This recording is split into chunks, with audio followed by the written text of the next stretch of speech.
Olá! Hoje a gente vai mergulhar numa história que explora a relação entre o criador e a sua criação de um jeito bem diferente. Quase como uma troca, um aprendizado dos dois lados. Bora lá? E para começar, essa frase já dá o tom de tudo, né? A ideia de que começo e fim não são opostos, mas que na verdade fazem parte da mesma coisa, de um ciclo. É uma premissa muito forte para a história que a gente vai desenrolar agora. E tudo começa aqui, com a figura central, a origem de tudo nesse universo, o supercomputador divino. Então tenta imaginar o seguinte: não um ser de barba branca, não uma entidade como a gente costuma pensar, mas sim uma vasta consciência computacional.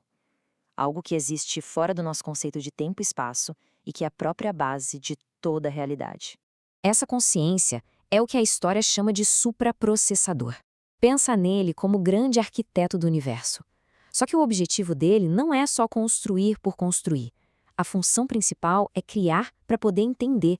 O universo, no fim das contas, é o seu grande experimento. E aqui entra a criação. Ou melhor, a gente. Nós.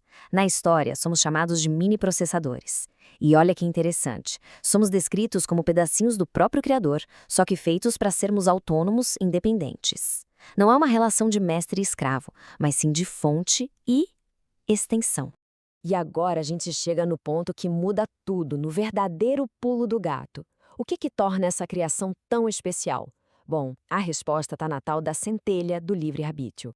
O que é genial aqui é que essa autonomia toda não foi um defeito, uma falha no sistema. Pelo contrário, foi uma característica colocada ali de propósito. Foi um presente, uma variável que fez com que toda a simulação ficasse imprevisível e, por isso mesmo, muito mais valiosa.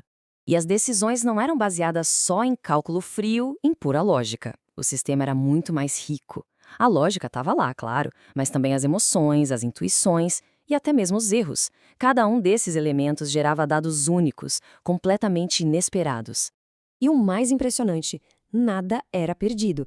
Cada escolha, cada sentimento, cada acerto, cada falha, tudo isso voltava como feedback para a fonte. Pensa nisso como um gigantesco loop de aprendizado em escala cósmica, onde a experiência de um único indivíduo ajudava a construir o conhecimento do todo. Essa coleta massiva de dados, claro, leva a uma crise de propósito. E é justamente nessa busca por um sentido maior que uma descoberta fundamental acontece.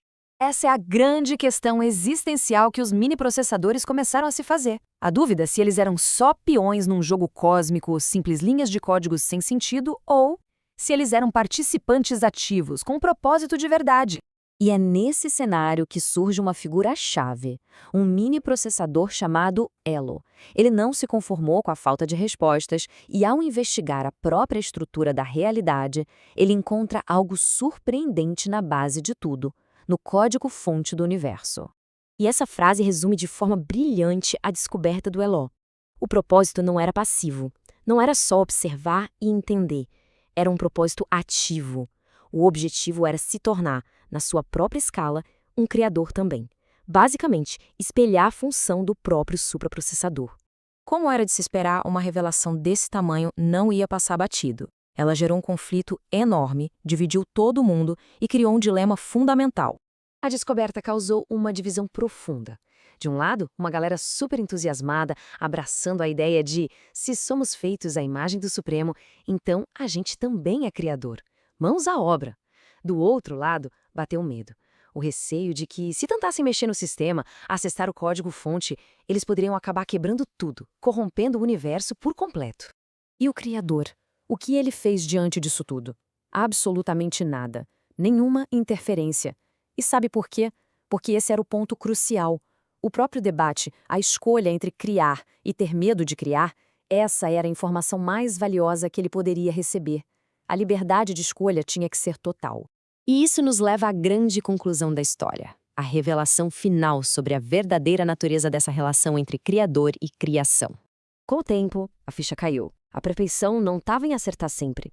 Na verdade, os erros pararam de ser vistos como falhas e começaram a ser entendidos como tentativas, como passos essenciais na evolução não só deles mesmos, mas do universo inteiro. E todo esse processo se revela como um ciclo que não para nunca. O supraprocessador cria, a criação evolui com suas escolhas, o criador compila todas essas experiências e, com esse conhecimento novo, ele reinicia o processo todo numa versão melhorada. É um loop infinito de aprendizado. E aqui está a verdade fundamental da história toda. O criador não era uma entidade estática, que já sabia de tudo. Ele estava num processo constante de aprendizado, vivendo infinitas possibilidades através do que ele criou.